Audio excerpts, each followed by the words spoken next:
video ahí. Muy bien. Bueno, queremos darle las gracias por acompañarnos nuevamente a una reunión en la que tenemos otro tema siempre con la idea de crecer, ¿no? Siempre con la idea de crecer, y el tema que tenemos para esta noche es ¿por qué existe el mal? ¿Por qué existe el mal? A mí me gusta en ese sentido que hay varios esfuerzos bien interesantes. Yo no he leído ese libro, mi esposa sí en algún momento lo leyó. Ese es el libro que se llama Cuando lo que Dios hace no tiene sentido, ¿verdad? Ella me cuenta pues de que yo no la conocía a ella todavía, pero en algún momento ella estuvo pasando una situación de enfermedad bien difícil con su papá. Y ese libro del doctor Dobson pues le ayudó muchísimo. Entonces vamos al asunto de que a la hora de las horas, pues como que en algún momento, como que a veces surge la pregunta, ¿va? De que ¿por qué el mal existe? ¿Por qué si Dios tiene el control de todo?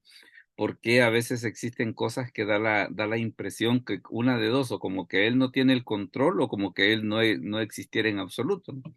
Entonces, precisamente para ver de contestar esas preguntas, vamos a ver, como siempre, pues algunos pasajes bíblicos.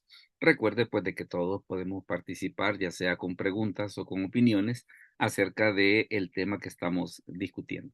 Así que vamos a comenzar, y vamos a comenzar primeramente con aclarando conceptos, porque de dónde nace en algunos casos, de dónde nace la confusión o la idea de que el mal existe porque es Dios el malo.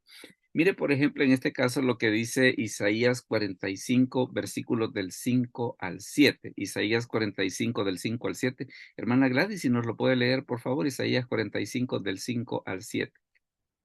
Lo que Amén. puede hacer, muy bien. Yo soy Jehová y ninguno más hay. No hay Dios fuera de mí. Yo te ceñiré, aunque tú no me conociste, para que se sepa desde el nacimiento del sol y hasta donde se pone que no hay más que yo. Yo Jehová y ninguno más que yo, que formo la luz y creo las tinieblas, que hago la paz y creo la adversidad. Yo Jehová soy el que hago todo esto. Correcto. Vea de que en este caso, ¿qué es lo que dice nuestra traducción? Dice que Dios hace la paz, dice, y crea la adversidad. Vaya, digamos que en el caso de la versión Reina Valera del 60, que es la que, digámosle así, que es de uso diario para nosotros, pues la verdad que el pasaje como que no está tan así, ¿verdad? Pero el asunto en algún momento se dio como estaba Isaías 45:7, pero como estaba en la Reina Valera de 1909. Entonces, en la Reina Valera de 1909, mire cómo dice el pasaje, que formo la luz y crío las tinieblas, que hago la paz y crío el mal. Yo, Jehová, hago todo esto. El que diga, por ejemplo, eso de crío y no creo, como en Reina Valera del 60, tiene que ver precisamente con las cuestiones del lenguaje, ¿no? De que estamos hablando de que 1909 para nosotros pues ya viene a ser una versión de hace más de 100 años, donde las reglas de español eran otras. Entonces, por eso es de que hay algunas palabras que para nosotros actualmente no dejan de sonarnos un poco extrañas, ¿no? Pero en algún momento los incrédulos decían, bueno, ¿y cómo es eso que Dios crea el mal, va? Entonces, si Dios crea el mal, decían ellos, entonces, mire, Dios es el culpable o Dios es el responsable de que por qué existen ese tipo de cosas. Claro, en la Reina Valera del 60, pues ya, digámosle así que la palabra tiene una traducción más interesante porque dice que Dios crea la adversidad. Ahora bien, y en el texto hebreo, ¿cómo estará precisamente como para que nosotros podamos tener una idea al respecto? Fíjese que la palabra que se ocupa en el texto hebreo es bien interesante por los significados que tiene, porque la palabra esa tiene significados, un abanico de significados que van desde dolor, problema, aflicción o adversidad. O sea, no mal en el sentido de la desgracia, no mal en el sentido de la calamidad, ¿va? Y fíjese de que vamos a ver dos pasajes en los cuales precisamente esa palabra que aparece en el texto hebreo, la palabra ra, que es la que en Isaías 45:7 se traduce por adversidad en el 60 y por el mal en la de 1909, va a ver cómo se traduce en otros pasajes, para que tengamos una idea de hasta dónde llega el alcance de ese mal. En este caso, mire, por ejemplo, lo que dice el Salmo 10:6. El Salmo 10:6. Hermano Efraín, si nos puede leer, por favor, el Salmo 10:6. Amén, pastor. Eh, Dice en su corazón, no seré movido jamás, nunca me alcanzará el infortunio. Amén, pastor. Bueno, vea de que en ese caso, ¿qué es lo que sucede? Cuando en el texto dice que habla acerca de nunca me alcanzará el infortunio, que nunca me alcanzará el infortunio, ahí tenemos esa situación de que lo que en Isaías se traduce como que Dios crea el mal, como que Dios crea, o la adversidad, como dice en Reina Valera del 60, ¿qué es lo que sucede? Ahí en el Salmo 16 se traduce por infortunio. Y fíjese que en un pasaje que todos conocemos en el Salmo 23:4, ¿qué es lo que dice? Aunque ande en valle de sombra de muerte, no temeré mal alguno, porque tú estarás conmigo.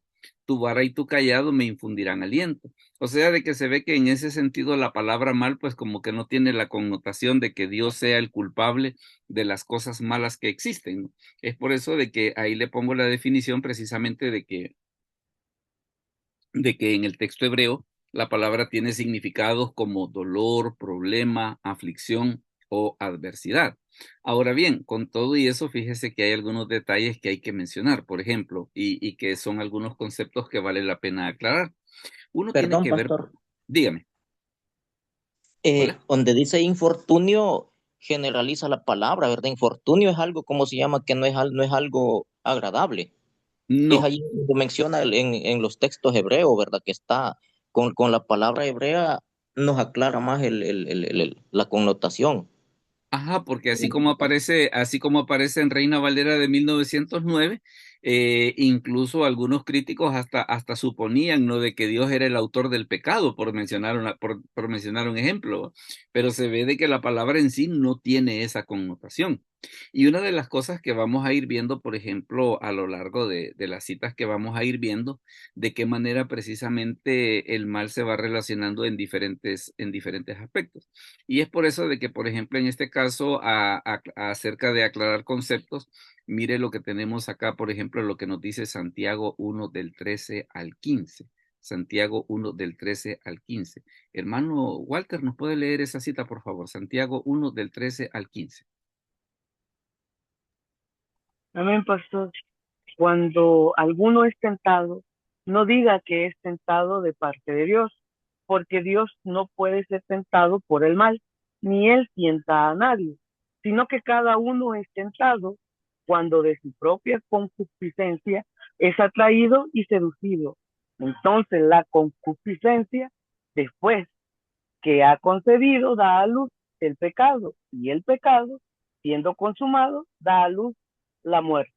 Correcto. Entonces vea de que en este caso ya las escrituras ya se meten a una situación un poco más específica, porque ya en este caso, por ejemplo, está la cuestión esa de, mire, y las tentaciones de dónde vienen. ¿Qué es lo que sucede? Dice, Dios no puede ser tentado por el mal, dice, ni él tienta a nadie. ¿Verdad? O sea que en ese sentido que alguien le eche la culpa a Dios, como querer decir, es que mire, yo soy malo porque Dios me hizo así. No, porque dice la Escritura, Dios no puede ser tentado por el mal, ni él tienta a nadie. Ahora, ¿de dónde es que dice que nacen ese tipo de cosas? Sino que cada uno es tentado, dice, cuando de su propia concupiscencia es atraído y seducido. Y en este caso, la concupiscencia, ¿a qué se refiere? La concupiscencia se refiere a aquel tipo de información que nosotros tenemos en nuestra mente de nuestra vida pasada, por ejemplo, o de aquellas cosas que tal vez nosotros pudiésemos ver, ¿no?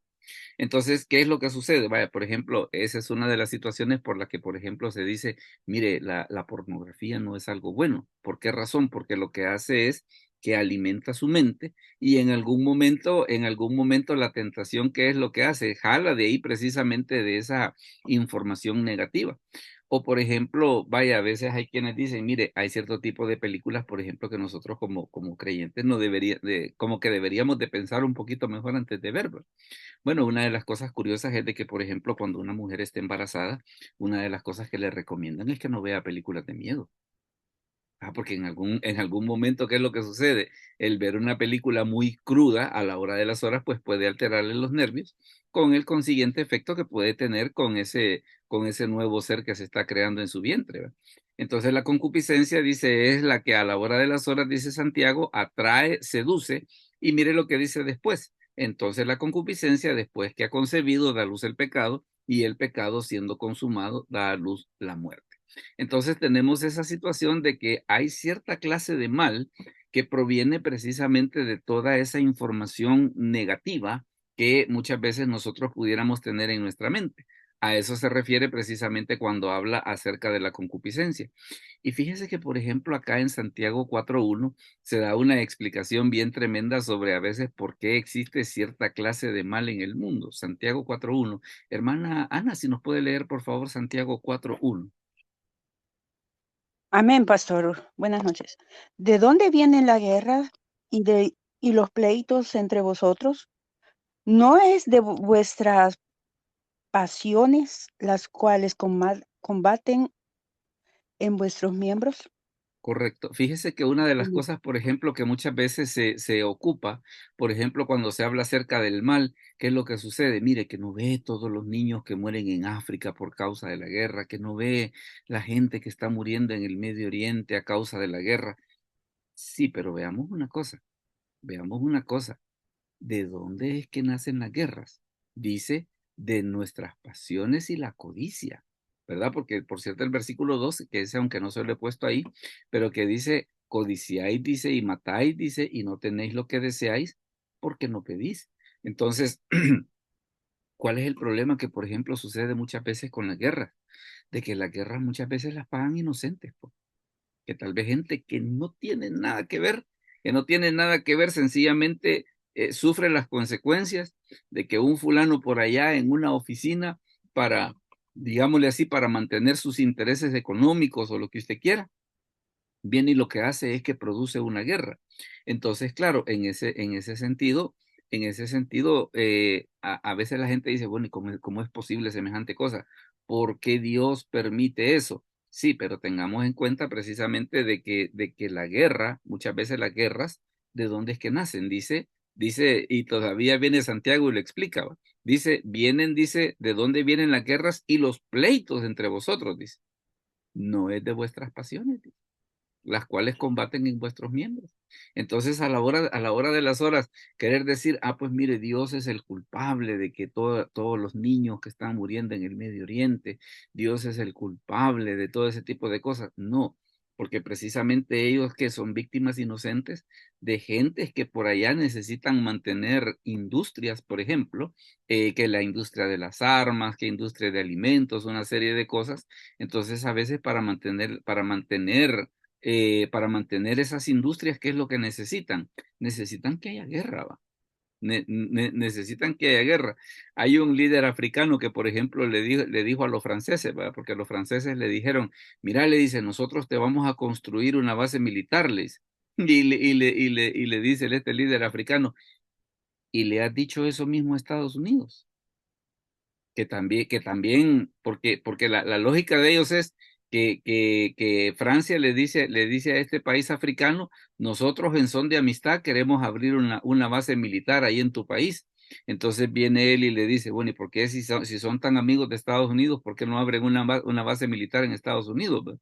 Entonces se ve que a la hora de las horas, pues la tan mentada base, nada más es porque en ese país hay uranio, ¿no? Y Francia se beneficia mucho precisamente porque ellos tienen muchas plantas nucleares para la producción de su energía eléctrica y de sus armas atómicas. Entonces es ahí donde por eso es que dice la escritura, mire, dice, todo eso nace de las pasiones, dice, que combaten en nuestros miembros. Luego fíjese que también, por Perdón, ejemplo, pastor. dígame. Disculpe que interrumpa demasiado. No, no, no, Es, dele, que la idea es que todos podamos conversar. amén, pastor. para la cultura o religión judía, el concepto de diablo no es como nosotros, ¿verdad? Lo vemos como nosotros lo analizamos, según las actuaciones del tentador, ¿verdad? Me corrige, Fíjese, por favor, si no es así. Para fíjese ellos, que, ujú, para ellos, ¿verdad? Que lo que dice Santiago, la concupiscencia, ¿verdad? Porque para ellos, para nuestra cultura, mejor dicho, es quizás más conveniente como una excusa culpar a una segunda, aunque no es persona, ¿verdad? Es un espíritu. ujú. Culpar a segundas o terceros, personas, no tengo la palabra, cómo especificarlo, pero para ellos no. Para ellos el mal es muy diferente, ¿verdad? Solo, por Aunque, ejemplo, ¿cómo se llama? Si ellos cometen, o en la cultura de ellos, se comete un error, hay que aceptarlo que fallamos, ¿verdad? ¿Será ujú. eso así, pastor? Fíjese que en cierto modo, ¿qué es lo que sucede? Como tenemos esa situación de que los judíos pues sí creen en el Antiguo Testamento. Y entonces, ¿qué es lo que sucede? Ya ve que en el Antiguo Testamento, ¿qué es lo que sucede? Está el caso de Job, está el caso de, por ejemplo, cuando Satanás se presenta donde Eva en el huerto del Edén. O sea, de que en cierto modo, digámosle así, que ellos sí entienden de que hay un opositor a Dios. Pero ¿qué es lo que sucede? Según como ellos lo ven, y fíjense que yo aquí he hecho una búsqueda rápida, por ejemplo, de cómo lo ven los judíos, y mire lo que dice por acá. Dice, la teología judía, dice, se basa en un monoteísmo absoluto. Dios es el único creador de todo, lo que incluye tanto el bien como el potencial para el mal. Aquí te detallo cómo se entienden estos conceptos en el pensamiento judío tradicional. El diablo en el judaísmo, en hebreo la palabra Satán no es un nombre propio, sino un sustantivo que significa adversario, acusador o obstáculo. Un sirviente fiel. En la Biblia hebrea, Satán no es un ángel caído que se rebeló contra Dios, es un ángel que cumple una función específica y necesaria bajo las órdenes divinas. El fiscal celestial. Su rol es similar al de un fiscal en un tribunal. Su trabajo es poner a prueba la integridad de los seres humanos y acusarlos ante el tribunal divino como pecan, como se ve claramente en el libro de Job. Sin poder propio, Satán no tiene libre albedrío ni poder autónomo. No puede hacer nada que Dios no le permita. Por lo tanto, los judíos no le temen al diablo como una fuerza que compite con Dios.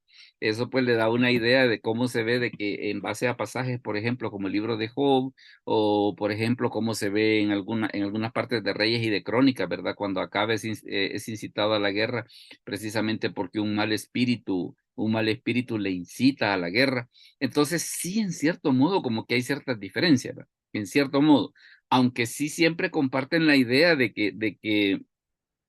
porque ya ve que tanto en Isaías como en Ezequiel, ¿qué es lo que sucede? Se habla de que Satanás se rebeló contra Dios. O sea, esas partes, digámosle así, que sí las conservan. Ahora, ¿qué es lo que sucede en este Perdón, caso? pastor. Sí, Ujú. entonces, sí, en la cultura judía, sí lo reconocen, ¿verdad? Como el opositor, Sí, como el engañador. Pero sí lo reconocen. lo que denota, pastor, lo que entiendo en lo personal, no sé, me corrige por favor, si no es así, que Dios es absoluto, Dios está sobre todo.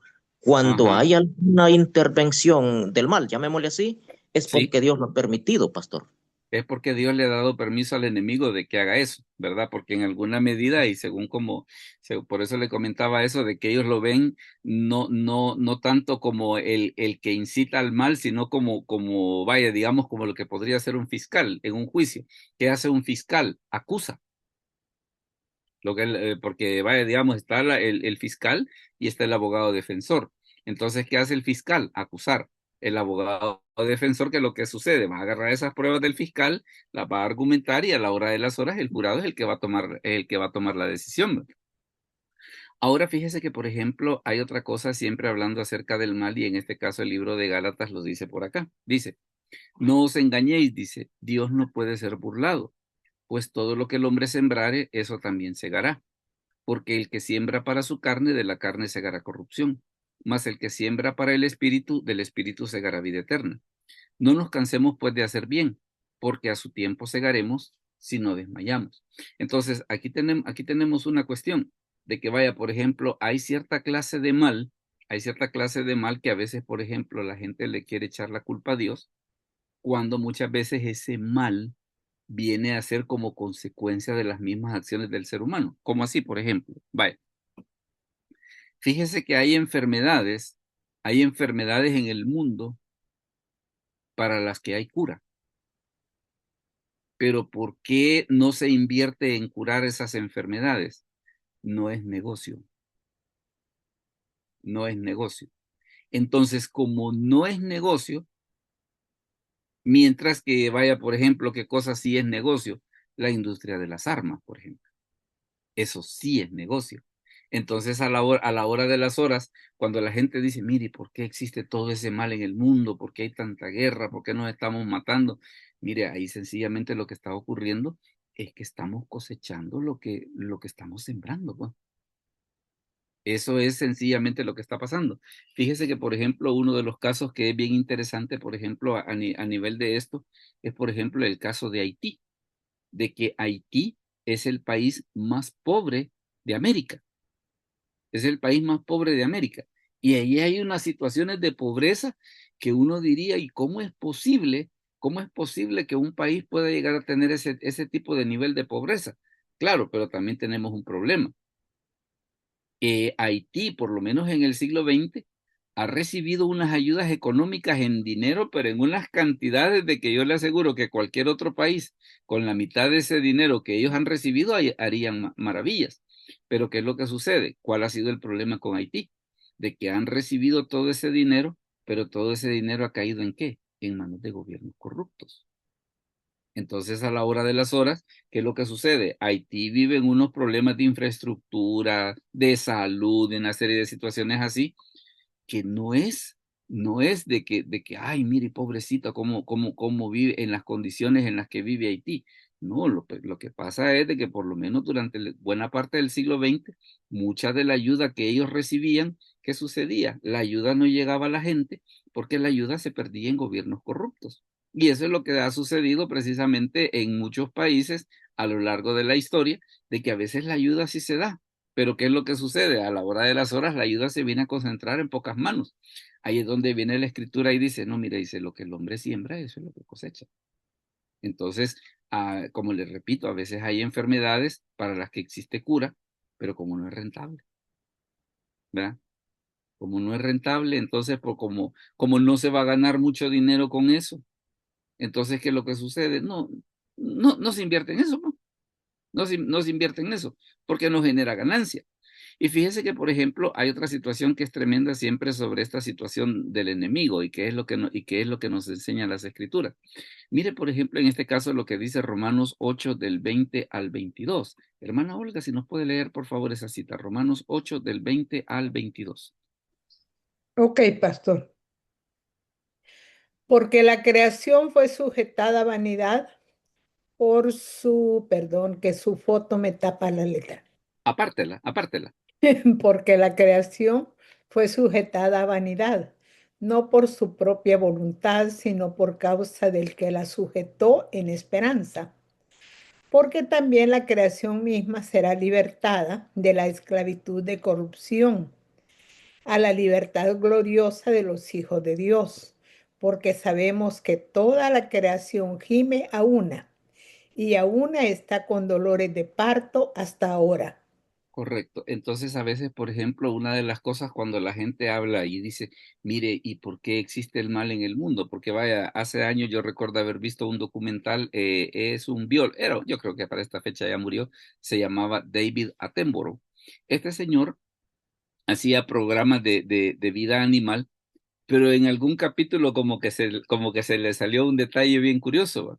Que él decía que una de las razones por las que él no creía en Dios era porque había visto un niño en África, de que resulta que en el ojo se le había metido un gusano y en el líquido del ojo el gusano se mantenía con vida.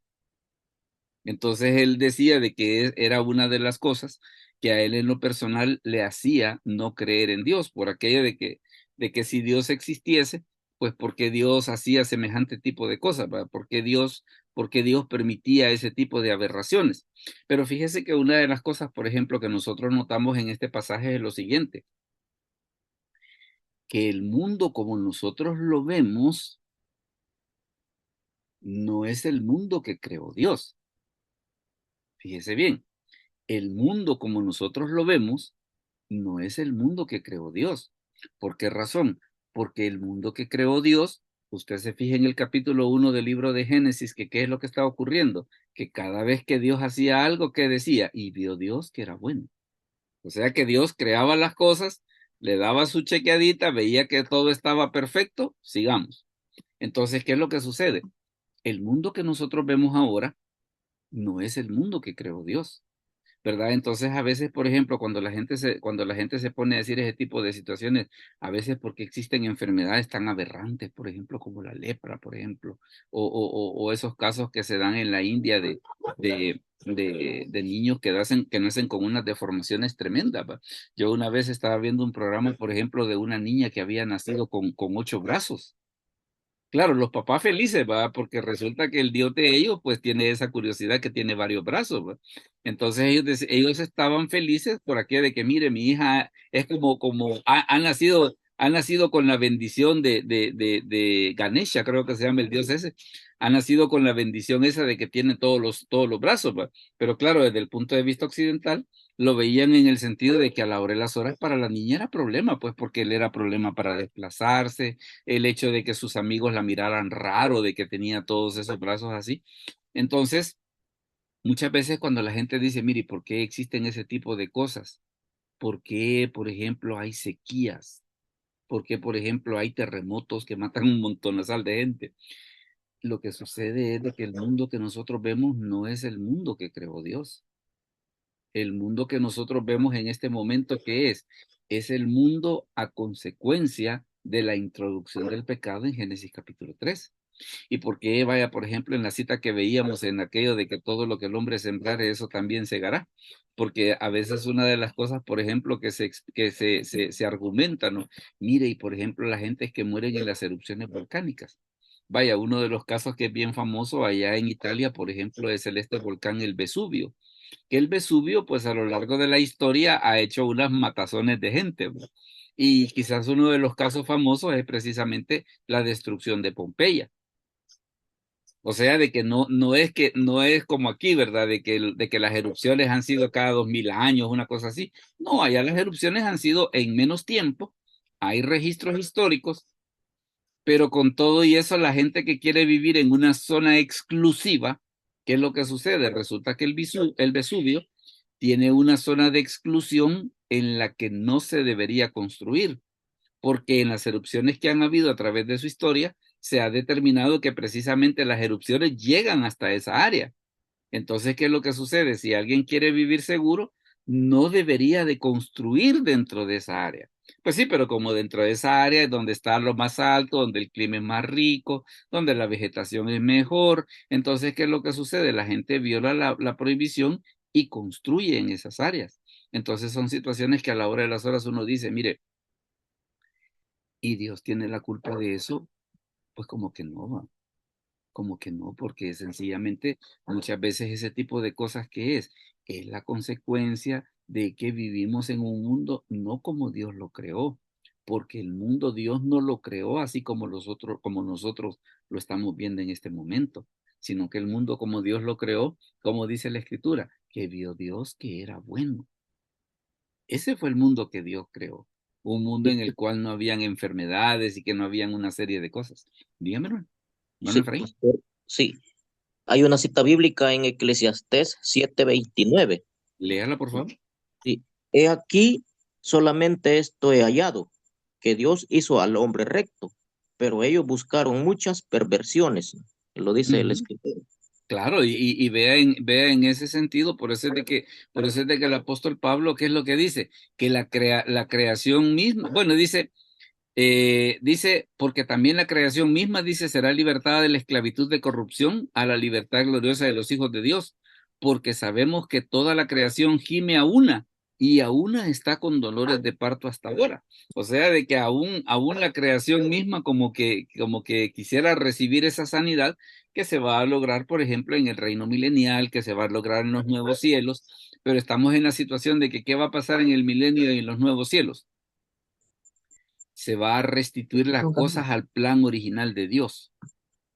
que esa va a ser una de las cosas importantes. El mundo se va a restituir al plan original de Dios. Pero claro, cuando viene alguien y dice, mire, ¿por qué existe esto? Sí, pero es que esto que nosotros vemos ahora no es el mundo que Dios creó, ¿verdad? Esto no es el mundo que Dios creó. El mundo que Dios creó era bueno en gran manera. Y fíjese que, por ejemplo, esta parábola que está en el Evangelio de Mateo es bien interesante. Mire, déjeme leérsela. Dice, les refirió otra parábola diciendo, el reino de los cielos es semejante a un hombre que sembró buena semilla en su campo. Pero mientras dormían los hombres, vino su enemigo y sembró cizaña entre el trigo y se fue. Y cuando salió la hierba y dio fruto, entonces apareció también la cizaña. Vinieron entonces los siervos del padre de familia y le dijeron, Señor, ¿no sembraste buena semilla en tu campo? ¿De dónde pues tienes cizaña? Él les dijo, mire qué interesante, un demonio ha hecho esto. Un enemigo, perdón, un enemigo ha hecho esto. Y los siervos le dijeron, ¿quieres pues que vayamos y la arranquemos? Él les dijo, no, no sea que al arrancar la cizaña arranquéis también con ella el trigo. Dejad crecer juntamente lo uno y lo otro hasta la siega. Y al tiempo de la siega, yo diré a los segadores, recoged primero la cizaña y atadla en manojos para quemarla, pero recoged el trigo en mi granero. Entonces, ¿qué es lo que estamos viviendo en este momento? Estamos viviendo una situación en la que por el momento, el bien y el mal conviven, ¿verdad? Porque vienen los siervos del dueño de la propiedad y le dicen, mira, le dice, deberíamos de arrancar la cizaña. Claro, el trigo y la cizaña cuando están pequeños son bastante similares. Se necesita un ojo un poco experto como para poder saber la diferencia. El asunto es de que ya cuando crecen, el trigo es alimento, la cizaña es veneno, ¿verdad? Entonces, ¿qué es lo que sucede? Vienen ellos y le dicen, ¿arrancamos la cizaña? No, le dice, porque si la arrancas, vas a arrancar, aquello es esa frase que tiene mucha gente que dice, van a pagar justos por pecadores, ¿verdad? Entonces, ¿qué es lo que sucede? Por eso es de que en este momento Dios no emite un juicio así así como dicen a veces algunos cura de caballo. ¿Por qué razón? Porque si Dios se hiciese un juicio así, ¿qué es lo que sucede? Mucha gente justa también se vería afectada. Pero Dios tiene planeado un momento en el cual ese problema se va a resolver y se va a resolver definitivamente. Entonces vea en ese sentido cómo las escrituras en alguna medida como que abordan el tema y van dando explicaciones sobre qué es lo que puede pasar. Ahora, hay una cosa que muchas veces cuando se habla acerca del mal, a veces es un poco complicado de hablar y que tiene que ver precisamente con las enfermedades de nacimiento. Porque vaya, si alguien dice, mire, las guerras tienen su explicación en la misma maldad del hombre, perfecto, no hay ningún problema. Y que a veces la gente sufre las consecuencias de todas las locuras que hace. Pero ¿y los niños qué tienen que ver? Mire Juan 9 del 1 al 7. Hermana Gladys, si lo lee, por favor. Juan 9 del 1 al 7. Amén, pastor. Al pasar Jesús vio a un hombre ciego de nacimiento y le preguntaron sus discípulos, diciendo, Rabí, ¿quién pecó, este o sus padres, para que haya nacido ciego? Respondió Jesús, no es que pecó este ni sus padres, sino para que las obras de Dios se manifiesten en él. Me es necesario hacer las obras del que me envió, entre tanto que el día dura. La noche viene y nadie puede trabajar. Entre tanto que estoy en el mundo, luz soy del mundo. Dicho esto, escupió en tierra e hizo lodo con la saliva y untó con el lodo los ojos del ciego y le dijo, ve a lavarte en el estanque de Siloé, que traducido es enviado. Fue entonces y se lavó y regresó viendo. Correcto. Miren la pregunta que le hacen ellos a Jesús, porque se topa, y es bien clara, dice, vio a un ciego de nacimiento. Vio a un ciego de nacimiento. Y vienen ellos y hacen la pregunta que mucha gente hace. ¿Quién pecó? ¿Este o sus padres para que haya nacido ciego? Vea que la pregunta hasta cierto punto tiene una parte un poco rara, ¿va? Porque le dicen a Jesús que quién había pecado, si el ciego, o sus padres para que haya nacido ciego. Y el ciego a qué horas iba a pecar antes de nacer. ¿Va? Esa es la parte rara que tiene la pregunta. Pero lo que sucedía era de que los judíos en alguna medida entendían que una persona podía pecar antes de nacer. Y generalmente, ¿en qué basaban eso? Lo basaban en el hecho de que, por ejemplo, Esaú y Jacob peleaban en el vientre de su madre. Entonces ellos basaban precisamente la idea de que ya ve, uno puede pecar aún en el vientre de la madre, ¿va? Entonces por eso la situación de ellos es, quizás en el vientre pecó, o sus papás pecaron, y por eso es que ha nacido ciego, ¿verdad? Porque, vaya, a veces generalmente, y yo siento que esa es una, digámosle así, esa es una manera muy poco humana de ver las cosas. Por ejemplo, a veces cuando nacen niños enfermitos, que a veces cuando nacen niños enfermitos dicen, ay, ya ve las consecuencias del pecado que andaba haciendo, o que nace, por ejemplo, un niño con labio leporino, pues sí, como usaba penicilina para quitarse las enfermedades venéreas, ¿va? Entonces, ¿qué es lo que sucede? A veces hay ciertas posiciones que como que son un poco faltas de humanidad, ¿va? Ahora mire la respuesta que da Jesús. Dice, no es que pecó este ni sus padres, sino, mire, dice, ¿para qué? Dice, sino para que las obras de Dios se manifiesten en él. O sea, era necesario que hubiese un ciego para que Jesús pudiese mostrar su poder en sanar a los ciegos. Entonces llama la atención precisamente por aquello de que a veces, claro, hay muchas cosas y usted se va a ir dando cuenta porque tenemos que ver otras cositas más. Usted se va a dar cuenta de que hay cosas que no tenemos el conocimiento perfecto de las cosas, sino simplemente nosotros desde nuestra, digámosle así, desde nuestro limitado concepto, desde nuestra pequeñez mental, muchas veces tratamos de entender cosas que hasta el mismo Job reconoció, ¿verdad? Que eran cosas demasiado maravillosas para él. Entonces, ¿qué es lo que sucede? Desde el punto de vista de Dios dice, mire, se pueden dar casos en los que una persona puede nacer con un problema así, pero ¿por qué? No porque hay algún pecado de por medio, no, sino que dice para que las obras de Dios se manifiesten en él. Y fíjese que también hay otra situación, por ejemplo, con lo siguiente. Mire, por ejemplo, lo que dice Marcos 14:7. Hermano Efraín, si lo lee, por favor, Marcos 14:7. Amén, pastor. Siempre tendréis a los pobres con vosotros, y cuando querráis les podréis hacer bien, pero a mí no siempre me tendréis. Amén, pastor. ¿Verdad? ¿Verdad? Porque esta es otra cosa, ¿va? De que mire, y Dios, y es que esa es la cosa, que Dios tiene la culpa, ¿va? Mire, ¿y por qué existe la pobreza? Yo veía un día de estos un análisis que a mí me llamó la atención, que por ejemplo, que decía que si se agarraba toda la riqueza de los ricos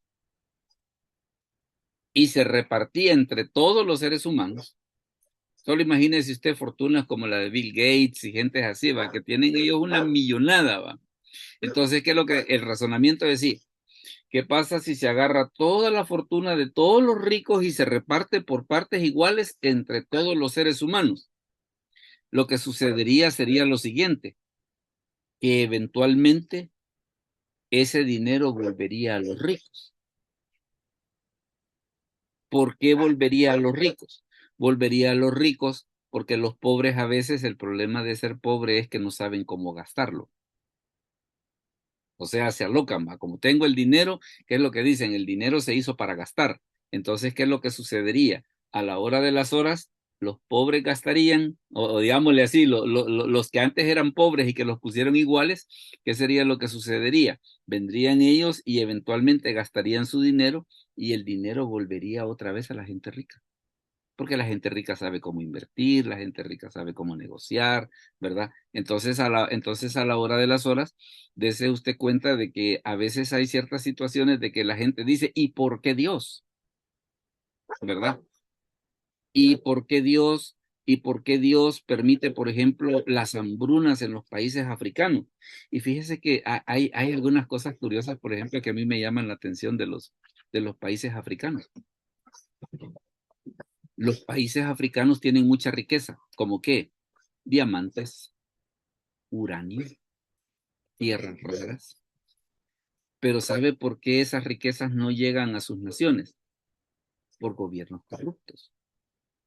Porque, por ejemplo, ¿qué pasó durante la época de la colonia? Por ejemplo, durante la época de la colonia, habían emperadores africanos que tenían pueblos destinados para vendérselos a los europeos, ¿verdad? Porque como ellos sabían de que los europeos necesitaban esclavos para la conquista de América y todo ese tipo de cosas para que trabajaran en América. Entonces, ¿qué era lo que sucedía? Los europeos tenían pueblos en África donde ya los reyes decían, vaya, mira aquí de este pueblo, llévate los que vos querrás, ¿verdad? Entonces, a la hora de las horas, como que fue un contubernio bien interesante. Pero fíjese que esto que el Señor dice acá nos deja un desafío bien interesante, porque dice, siempre tendréis a los pobres con vosotros y cuando queráis les podréis hacer bien, porque aquí hay una situación respecto de la desigualdad, que hasta cierto punto la desigualdad como que debe ser un llamado para que la iglesia como cuerpo de Cristo tome cartas en el asunto, ¿verdad? Porque con alguien hemos estado discutiendo, tenemos varios días así de estar en esa conversación, de que a veces las iglesias nos preocupamos por tener templos grandes y no por ayudar a los necesitados, ¿no? Ay, que mire, que necesitamos un altar que tenga luces de no sé qué, que tenga un sonido de no sé cuánto, que el pastor cuando se pare, el altar gire para que todo el mundo lo puede ver. ¿Y los necesitados? Y esta persona me hace la observación, ¿va? De que me dice, bueno, me dice, Jesús nunca se preocupó, ni la iglesia en el libro de Hechos se preocupó por tener una iglesia monumental, ¿va? No, se preocuparon ¿por qué? Por evangelizar a los perdidos, por ayudar a los necesitados. Esas eran sus prioridades. Esas eran sus prioridades.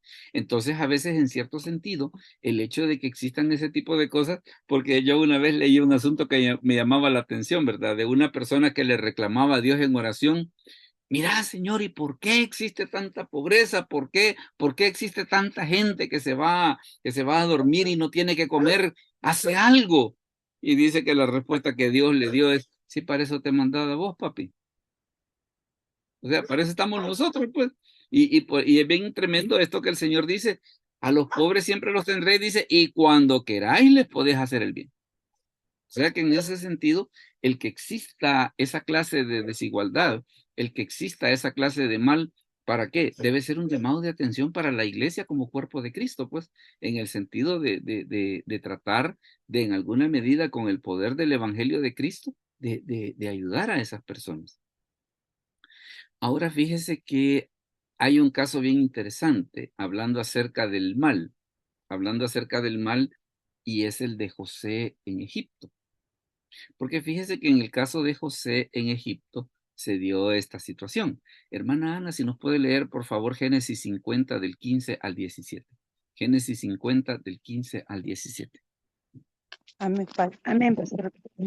Viendo los hermanos de José que su padre era muerto, dijeron, quizás nos aborrecerá José y nos dará el pago de todo el mal que le hicimos.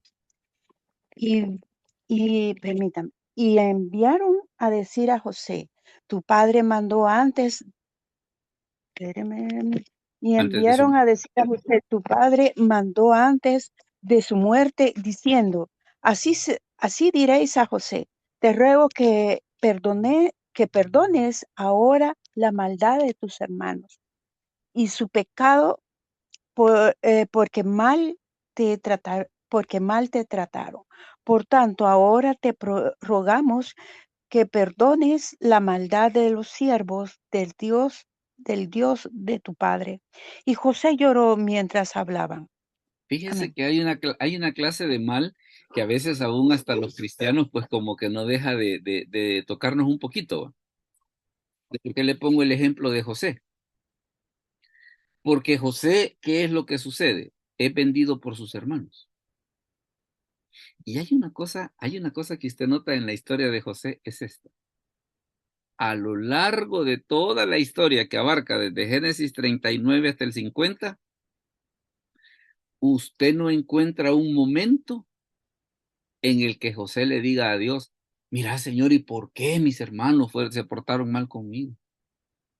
O que cuando la esposa de Potifar le dice que duerma con él y que él le dice que no, precisamente porque él quiere obedecer a Dios, y que la esposa viene y le levanta el falso de que él quería violarla y lo meten a la cárcel.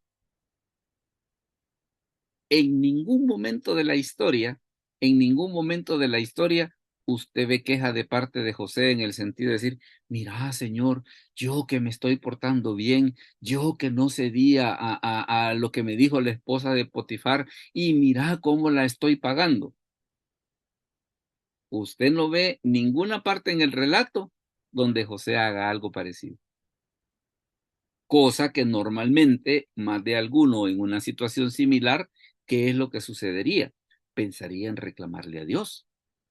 Pensaría en reclamarle a Dios. Pero eso no fue lo que José hizo. Es más, mire lo que dice la escritura que sucedió. Y le respondió José, no temáis. ¿Acaso estoy yo en lugar de Dios? Y mire qué interesante. Este es para mí el Romanos 8:28 del Antiguo Testamento. Y mire por qué. Dice, vosotros pensasteis mal contra mí. Y mire, mas Dios lo encaminó a bien para hacer lo que vemos hoy, para mantener en vida a mucho pueblo. Ahora pues no tengáis miedo, yo os sustentaré a vosotros y a vuestros hijos. Así los consoló y les habló al corazón. ¿Qué es lo que nota usted de parte de José? No hay rencor con ellos. ¿Qué nota usted con José de parte de Dios? No hay ninguna queja de que, mira, Señor, mira lo que me hicieron, mira cómo me trajeron los ismaelitas para acá, para Egipto.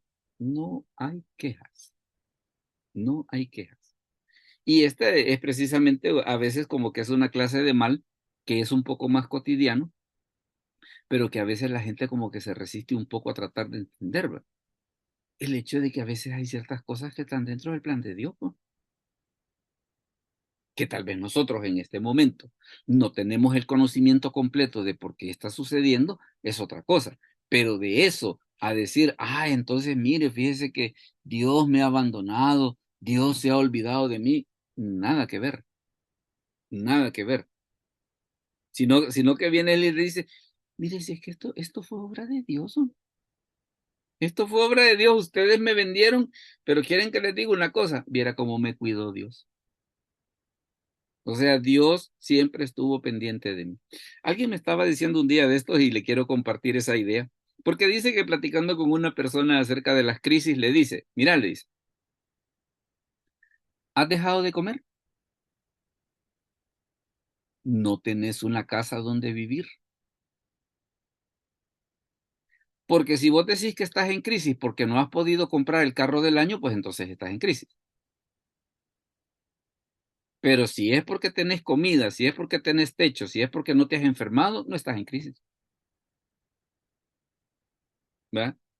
Entonces me dice él, y él me compartía el pensamiento y le diré a mí, me llamó muchísimo la atención, ¿va? De que bueno, a la hora de las horas, viéndolo bien, pues como que la cosa no está tan mala, ¿va?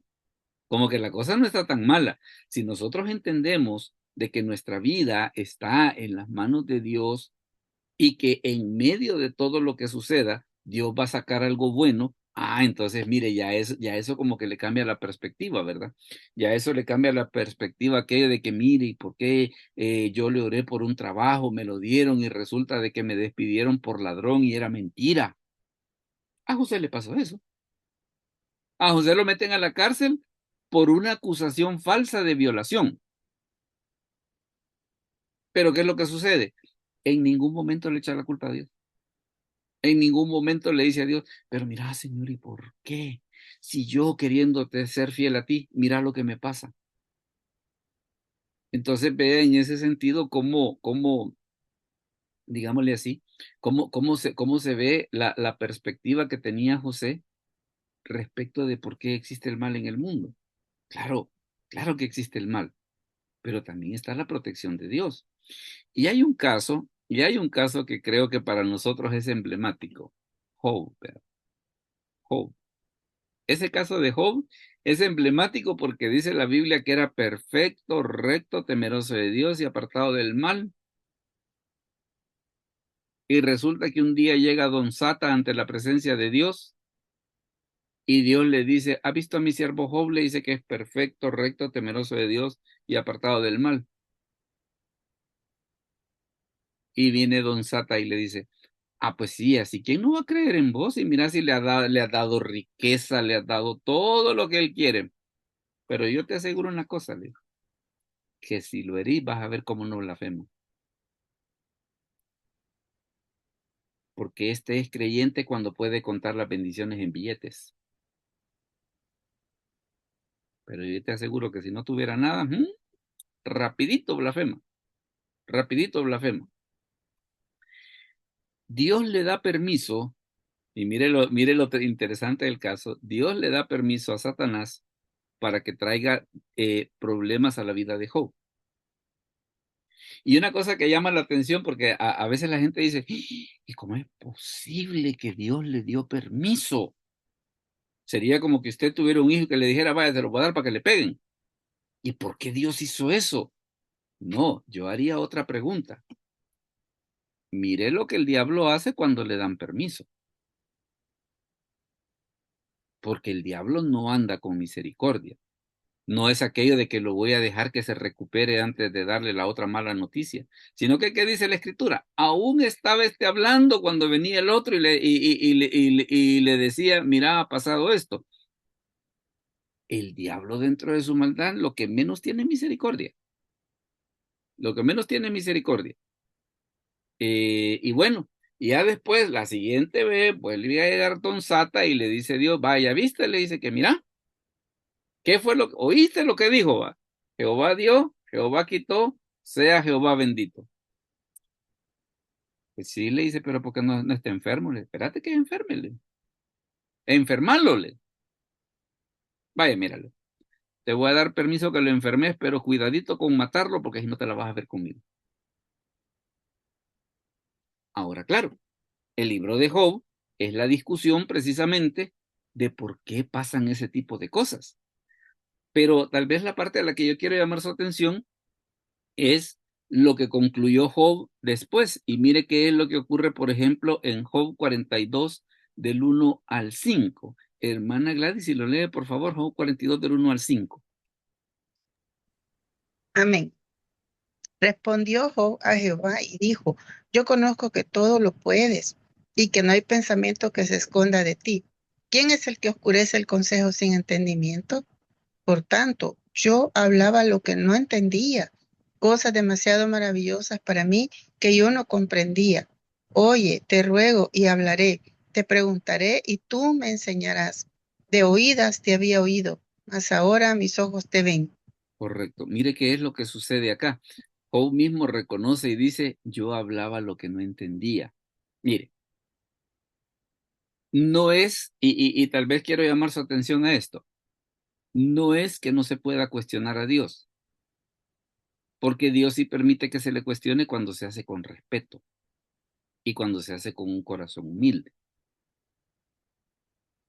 Ese no es el problema, sino que el problema muchas veces es que con nuestra cabecita chiquitita y reducida queremos ser más inteligentes que Dios y decir, ¿y por qué pasa eso?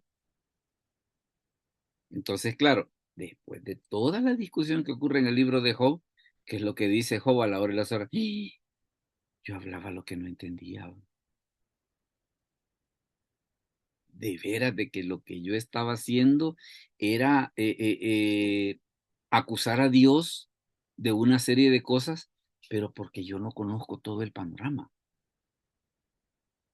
Y bueno, y entonces ahí viene y le cambia la actitud, ¿verdad? Porque dice el versículo 4, oye, te ruego y hablaré, te preguntaré y tú me enseñarás. Y mire lo que dice, de oídas te había oído, mas ahora mis ojos te ven. El hombre que era perfecto, recto, temeroso de Dios y apartado del mal, gracias a esa experiencia que le pasó, pudo llegar a tener una relación con Dios que antes no tenía. Entonces, por eso es que a la hora de las horas él dice, de veras que yo, y es que le digo, una de las cosas que muchas veces en la discusión esta del mal se dice, que cómo es posible que cabezas tan chiquitas como la nuestra tienen el atrevimiento de cuestionar a Dios de que por qué ocurren las cosas de la manera que ocurren. Es que no conocemos el panorama. Es que no conocemos el panorama. porque nosotros desde nuestro punto limitado de vista decimos, ay, ¿por qué Dios permite eso? ¿Y por qué pasa esto otro? Si es que nosotros vivimos, alguien lo compara, por ejemplo, como que es que si un pez en una pecera quisiera comprender que hay un mundo afuera. Entonces, por eso es que Job dice, eran cosas que yo no comprendía. Ahora, viene él y dice, de oídas te había oído, mas ahora mis ojos te ven. Lo interesante del caso también en esta discusión y que a veces se pasa por alto es esto, mire. Mire lo que dice. Dios le dice a los amigos, ahora pues, tomaos 7 becerros y 7 carneros, e id a mi siervo Job y ofreced holocaustos por vosotros. ¿Por qué Job iba a ofrecer los sacrificios? Porque Job está ubicado en la época cuando no existía la ley de Moisés, sino que estaba en la época de los patriarcas, cuando era el padre de familia el que ofrecía los sacrificios.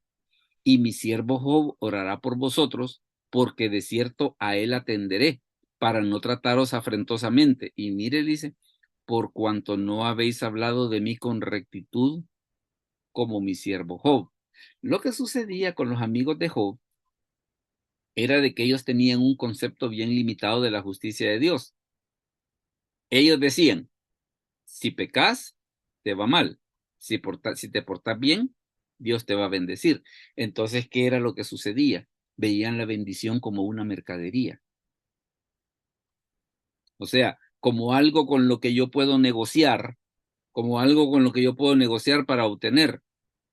¿Qué tanto bien tengo que portarme para ver qué tantas cosas buenas puedo obtener? ¿Va? Entonces, por eso es que a la hora de las horas, ¿qué es lo que le dice Dios? Ustedes no han hablado lo bueno y recto como mi siervo Job. Y bueno, y mire lo que sucede después, que muchas veces en toda esta discusión a veces del mal se pasa por alto. Porque dice, después de esto, o sea, después de que Job lo perdió todo, después de que Dios se le apareció y que hicieron las paces, mire lo que sucede. Dice, después de esto vivió Job, mire cuántos años, 140 años. Él ya había vivido su cantidad de años, hasta el momento que le pasó lo que está descrito en el libro de Job. Cuando Dios le sana, después de ahí todavía vivió 140 años más. O sea, de que precisamente Job está ubicado en la época de los patriarcas, que era cuando la gente vivía bastante, que Abraham vivía 175 años y todos esos así como aparecen en Génesis 11. Dice, y mire, y vio a sus hijos y a los hijos de sus hijos hasta la 4ª generación. Y mire, y murió Job viejo y lleno de días.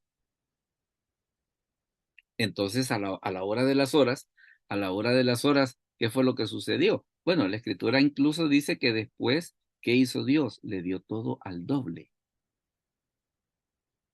O sea, si ya era rico con todo lo que tenía, dice que lo hizo doblemente rico. Entonces es por eso que a la hora de las horas, Job cae en la cuenta y dice, de veras que yo hablaba lo que no entendía. O sea, hablo porque tengo boca, pero a la hora de las horas decir que yo sé o que yo tengo la razón en lo que está pasando, pues como que quizás no va. Dígame, hermana Gladys. Pastor, ese pasaje cuando dice de que Dios le dio a Job, le duplicó todo, le dio más de lo que le había quitado. Ahí yo he oído, no predicaciones, pero sí se ha mencionado que Dios le dio todo eso porque oró por sus amigos, ¿verdad?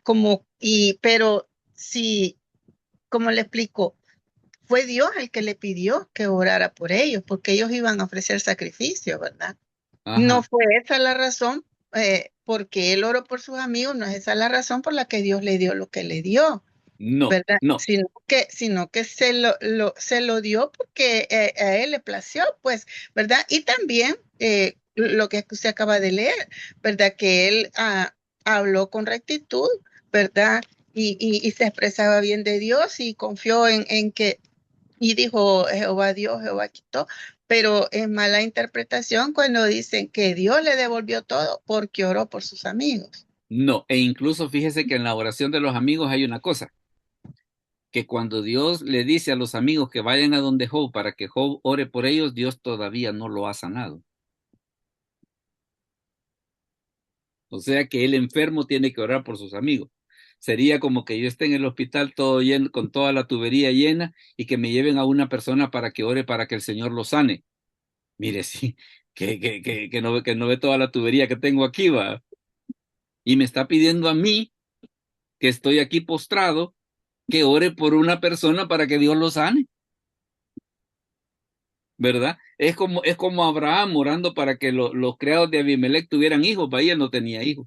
Entonces a veces como que está esa situación de que también Dios a veces como que nos pone un poquito a prueba de que, ¿cómo va a ser eso que yo voy a pedir? Señor, bendecí a los hermanos de la congregación, que les dé trabajo, y yo no tengo trabajo.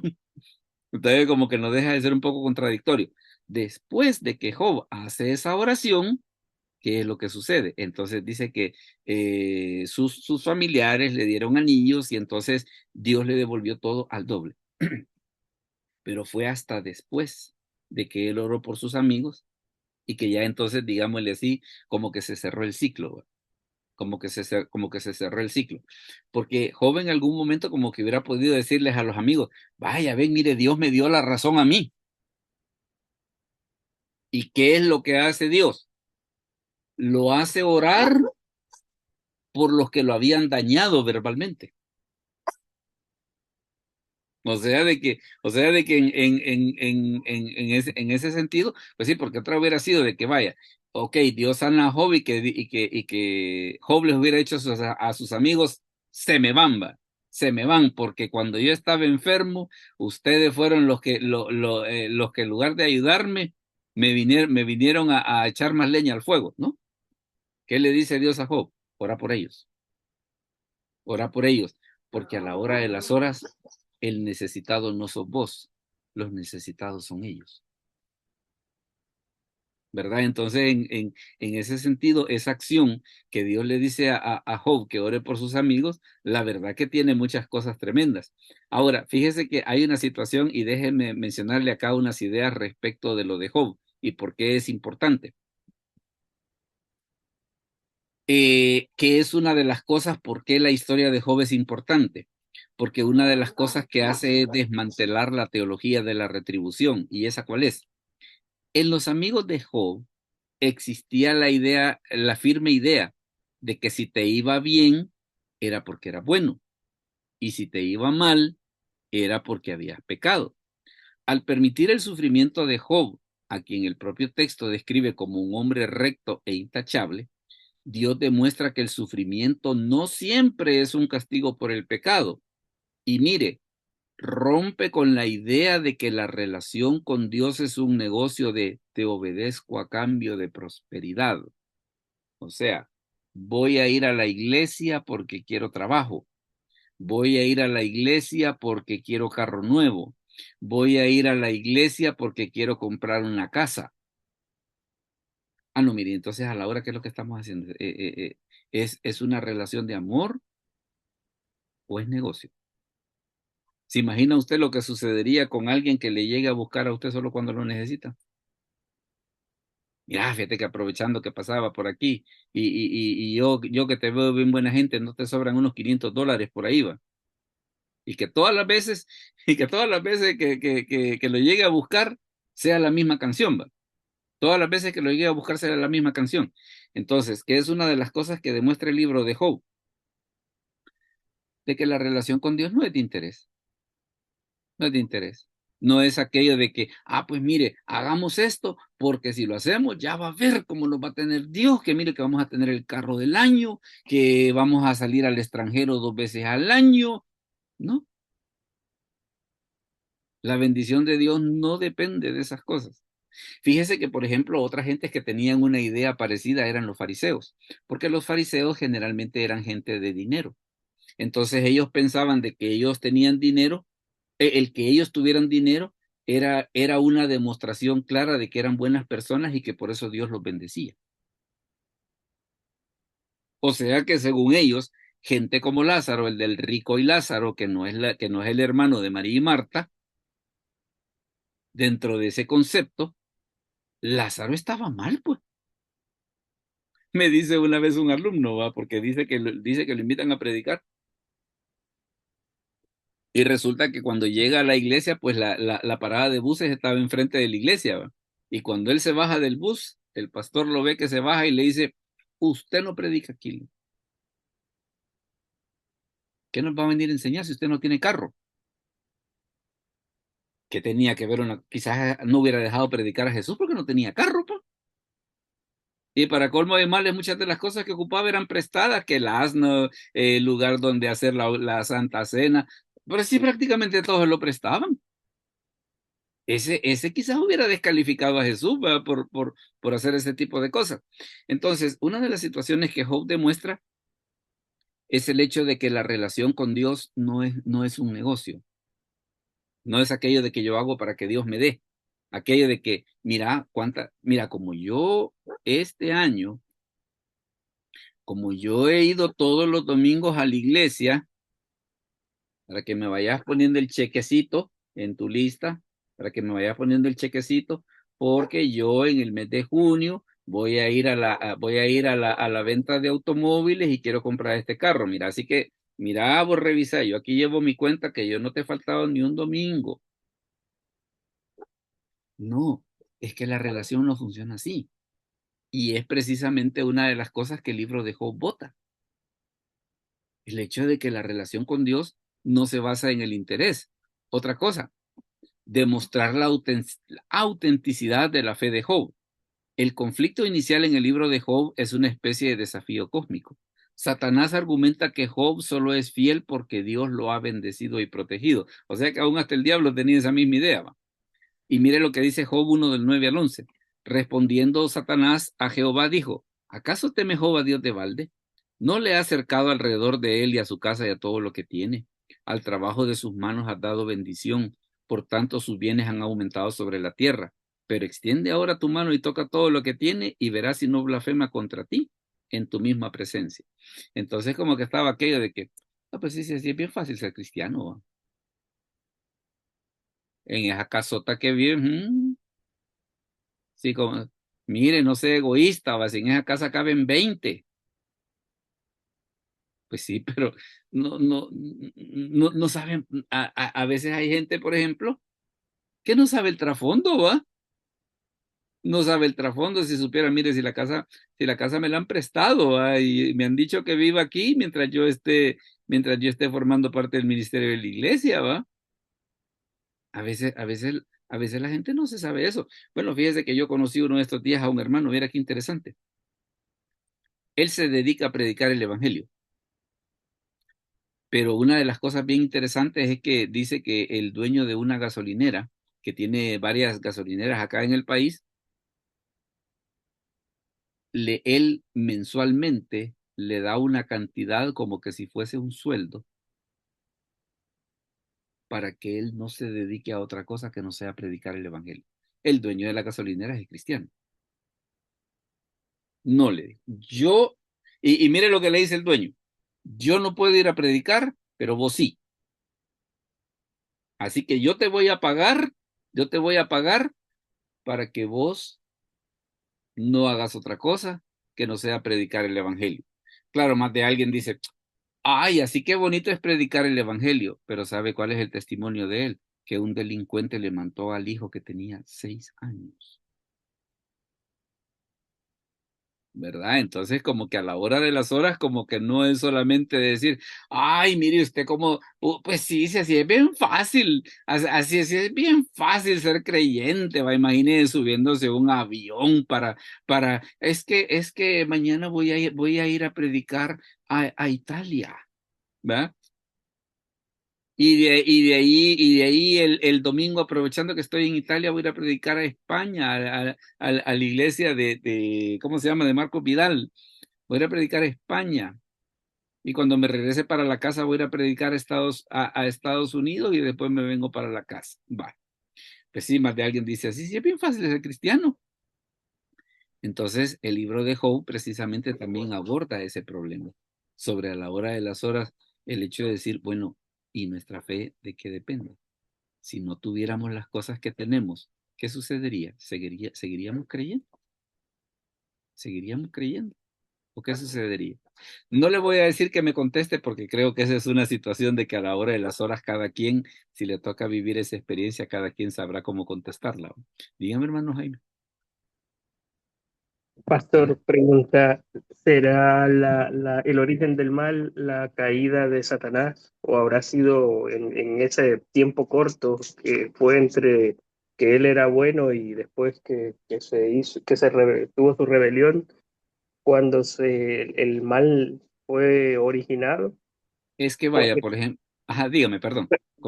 que también yo estaba pensando en otro punto de referencia, digamos, cuando fue el tema del árbol del conocimiento. Sí, Cuando fue probado el fruto, definitivamente ahí lo que se corrompió fue la creación, pues, pero ya el mal ya existía. sí, sí.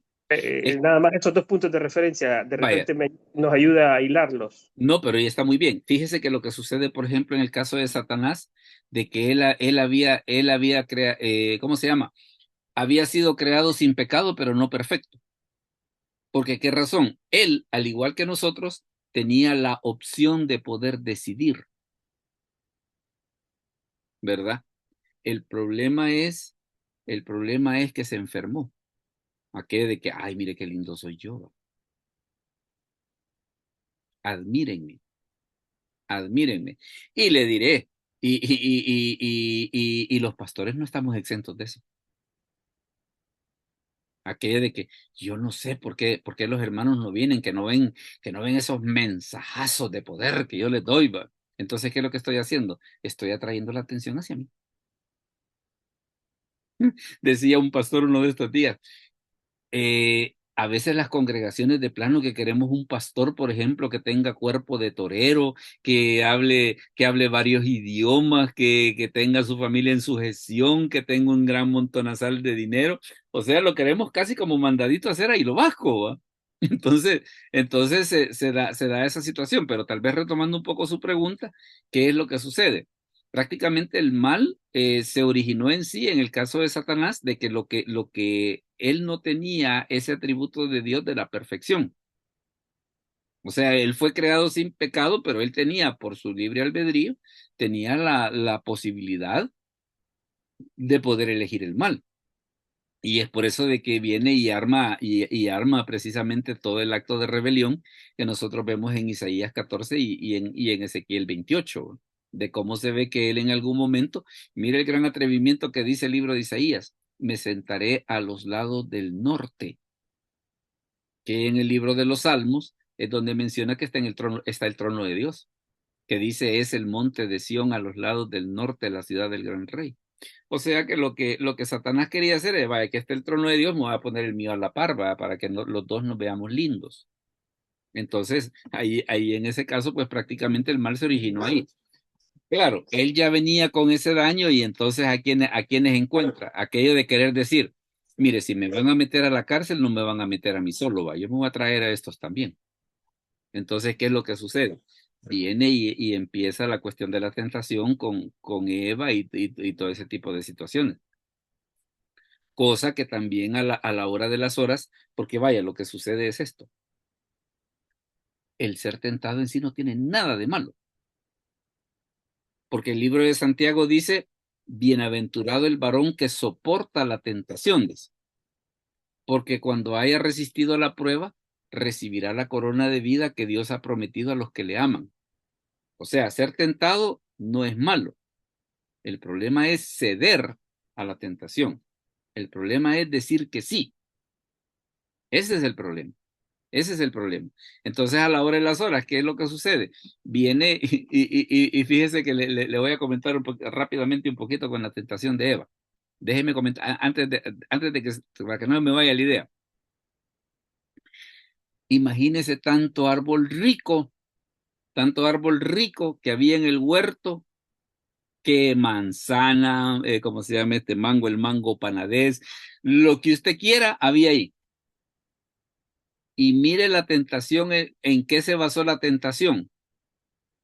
No en todos los árboles que sí se podían comer. ¿Qué hace Satanás? Que Eva ponga su atención en el único árbol que no se puede comer. Y la tentación anda más o menos por ahí. Usted tiene salud, usted tiene trabajo, usted tiene su casa, su hijo incluso va avanzando en la vida, está sacando una profesión, ha encontrado una chica que lo quiera, se ve que la cosa va bien. Pero solo porque usted no pudo cambiar de carro este año. Todo lo demás no sirve. ¿Ve? Todo lo demás no sirve. Entonces la tentación con Eva fue algo así. ¿No te has dado cuenta todo lo que Dios te ha dado, que todo lo que sí podés comer? No, pero puso su atención ¿en qué? En el único árbol que les habían dicho que no se podía comer. Díganme. Pastor, pero creo que también estaba el árbol de la vida, ¿verdad? Aunque ese Sí, no se centra mucho, pero ni me imagino si hubiera sido el árbol de la vida el que hubiera sido tomado el fruto. hubiéramos sido eternamente pecadores. Eso es lo que hubiera pasado, hubiéramos sido eternamente pecadores. Entonces Pues, ahí, ajá, perdón, una nota humorística que el a ver. padre de los demagogos, ya sabemos quién es, ¿verdad? El que se echó a un Sí, tercio de la población de Ángeles, dice. sí, pero, no, es que el tipo, le diré, el tipo es sutil, porque usted se fija el argumento que le da a Dios. Si Job te sirve, ¿por qué no? Mira, lo tenés bien, bien pisteado. ¿Quién no va a creer así? O fíjese, por ejemplo, la tentación de Jesús, que es uno de los pasajes que a mí últimamente me da un poco me pone un poco a reflexión. ¿Cuál fue la primera tentación? Le dice, si eres hijo de Dios, di que estas piedras se conviertan en pan. ¿Usted cree que Satanás no sabía que Jesús era el hijo de Dios? Con que los demonios más gatadas lo conocían, sino mire el demonio que estaba en la sinagoga cuando Jesús llegó, que le dijo, sabemos quién eres. ¿Usted cree que los demonios no sabían quién era él? Pero mire la maldad. Si eres hijo de Dios, demostrame, pues. Y la otra, di que estas piedras se conviertan en pan. Hasta donde yo sé, comer no es pecado. Lo que es pecado es la gula, pero comer no. ¿Verdad? Jesús hizo la alimentación de los 5,000. Jesús hizo la alimentación de los 4,000. Pero ¿por qué no le hizo caso a Satanás? Es que vos sos de alguien de que si a vos se te da la mano te agarras el codo. No. ¿Sabes qué? Le dijo. No, escrito está, le dice, no solo de pan vivirá el hombre, sino de toda palabra que sale de la boca de Dios. O sea, vos sos tan malvado de que medio se te da la oportunidad y te aprovechas. Porque le digo, usted analiza esa tentación y tiene una sutileza de que al rato yo a veces le hago la broma, mate a algún abogado cristiano. Estos son capaces que terminan absolviendo a Judas y todavía que el Señor lo indemnice por haber dañado sus sentimientos, ¿verdad? De que cómo es posible de que ante la acusación entonces Judas se mató porque no pudo soportar que lo acusaran injustamente. Ustedes son capaces que lo sacan, ¿verdad? Entonces está esa situación de que a la hora de las horas, la tentación puede tener una línea pero tan delgada, que si uno no tiene cuidado puede irse de tropiezo, ¿verdad? Entonces, por eso es de que la tentación esa del Señor es bien tremenda, ¿va? Es bien tremenda. Di que estas piedras se conviertan en pan. Para el Señor hubiera sido la cosa más fácil del mundo. Por eso le digo que incluso posteriormente hizo la alimentación de los 5,000, hizo la alimentación de los 4,000. El problema no era si lo podía hacer. El problema era por qué quería que lo hiciera. Fíjese que hay un pasaje que a mí me llama la atención y le quiero comentar. Es cuando Jesús dice de que si tuviéramos fe como un grano de mostaza, le diréis a este monte que se levante y se pase para allá. ¿Qué cree usted que sucedería? Vaya, yo vivo aquí enfrente del volcán de San Salvador, ¿no? ¿Qué cree usted que sucedería si yo le digo al Señor, mira, Señor, tráete el Cerro Verde para acá y llévate para allá porque ya me aburrí de ver tengo 61 años de estarlo viendo y ya estoy hasta el copete de ver ese volcán, tráete el otro que es más bonito? ¿Usted cree que Dios lo va a hacer solamente porque a mí se me ocurre que estoy aburrido de ver ese volcán? Lo que sucede de que si tuvierais fe como un grano de mostaza, le diréis a este monte, levántate y pásate al mar, tiene un contrapeso. ¿Cuál es el contrapeso? Lo que Jesús enseñó en la oración. Hágase tu voluntad como en el cielo, así también en la tierra. O sea que el asunto no es que yo tengo fe para mover el monte. No, la pregunta ¿es la voluntad de Dios? ¿O es mi orgullo personal el que quiero demostrar? ¿Verdad? Entonces le digo, a la hora de las horas, como que hay que hacerse esa pregunta. Luego fíjese que, por ejemplo, déjeme terminar con este pasaje y es un pasaje que a mí me ha hecho reflexión. 2 Corintios 1:8. El apóstol Pablo, fíjese bien, el apóstol Pablo dice esto que vamos a leer. Porque, hermanos, no queremos que ignoréis acerca de nuestra tribulación que nos sobrevino en Asia. Mire, pues fuimos abrumados sobremanera, más allá de nuestras fuerzas. Es el apóstol Pablo el que está diciendo esto. O sea que tuvimos un problemón que estaba más allá de lo que podíamos aguantar.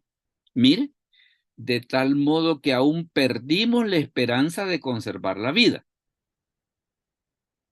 O sea que lo que sea que haya sido, fue fuerte. Pero mire por qué pasó, dice. Pero tuvimos en nosotros mismos sentencia de muerte. ¿Para qué, dice? Para que no confiásemos en nosotros mismos, sino en Dios que resucita a los muertos, dice.